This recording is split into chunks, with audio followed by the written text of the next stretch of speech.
दिल्ली विधानसभा चुनाव के नतीजे आ चुके हैं। बीजेपी को स्पष्ट बहुमत मिला है, लेकिन चुनाव में सभी बड़ी पार्टियों ने मुफ्त की सुविधाओं का ऐलान किया था।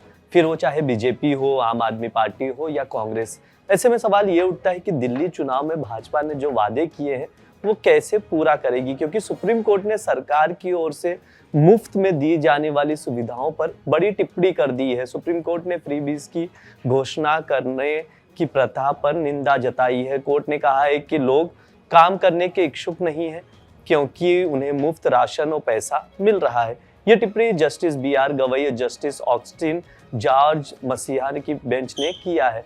बेंच शहरी क्षेत्रों में बेघर व्यक्तियों के आश्रय के अधिकारों से संबंधित एक मामले की सुनवाई कर रही थी। जस्टिस गवई ने सुनवाई के दौरान कहा कि दुर्भाग्य से इन मुफ्त सुविधाओं के कारण लोग काम करने को तैयार नहीं है। उन्हें मुफ्त राशन मिल रहा है, उन्हें बिना कोई काम किए राशि मिल रही है।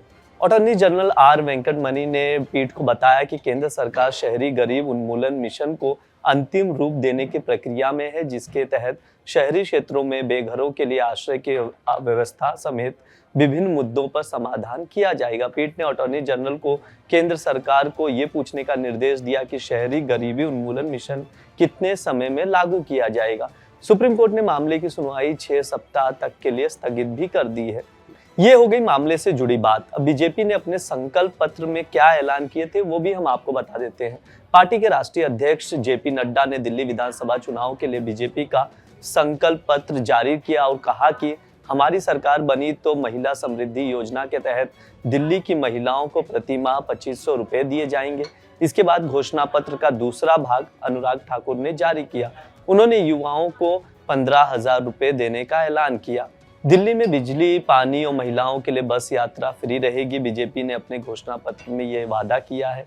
बीजेपी के राष्ट्रीय अध्यक्ष JP नड्डा ने घोषणा पत्र के प्रमुख बिंदुओं की जानकारी देते हुए कहा कि बीजेपी दिल्ली में जन कल्याण की सारी योजनाओं को बरकरार रखेगी। महिला समृद्धि योजना के तहत बीजेपी दिल्ली की महिलाओं को प्रति माह 2500 रुपए देगी।